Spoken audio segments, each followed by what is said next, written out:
Bonjour, est-ce que vous pouvez nous parler de votre livre?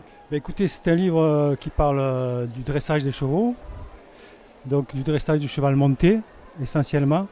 On parle aussi de sa vie en général, mais c'est surtout sur le cheval du dressage monté, donc de l'équitation. Et en fait, il est structuré en essayant d'appliquer les principes de l'équitation éthologique à l'équitation classique pour une meilleure relation et une meilleure communication entre le cheval et le cavalier. On insiste beaucoup dans ce livre sur le ressenti, donc le ressenti du cheval, le ressenti du cavalier. Et donc, concernant le ressenti du cavalier, c'est en tant qu'émetteur aussi bien qu'en tant que récepteur. Donc, on prend en compte le fait que le cavalier doit savoir ce qu'il est, ses émotions, son état d'esprit, ses intentions. Ça a une grande influence sur ses relations avec le cheval, que le cheval va ressentir. On dit que le cheval a un sixième sens, donc c'est pas pour rien. Dans ce livre, il y a aussi des aspects techniques qui sont énoncés. Il y a des exemples concrets, puisque c'est un livre qui est basé sur des lectures, mais surtout sur de l'expérience.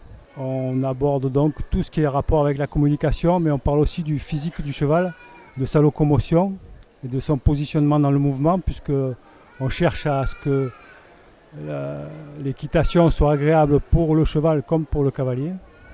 Lorsqu'on va parler des aides, donc moyens de communication, on va parler de l'équitation éthologique. Ces principes qui sont quand même, qui ont toujours été mis en œuvre dans l'équitation classique, mais qui ne sont pas explicités très clairement pour notre époque en tout cas, pour clarifier les choses dans notre relation avec le cheval. La deuxième question, c'est donc la thématique d'Équitalion aujourd'hui, c'est le bien-être du cheval. Le bien-être du cheval, bon, je parlerai du bien-être du cheval monté plutôt parce que c'est le sujet de mon livre et c'est ce sur quoi j'ai le plus réfléchi. Et puis beaucoup de chevaux sont montés. Donc pour moi, le bien-être du cheval est conditionné par sa relation avec l'homme aujourd'hui. Donc je crois que c'est très important que l'homme ait des intentions positives envers le cheval, qu'il cherche toujours à être bienveillant et non pas à l'utiliser comme un outil.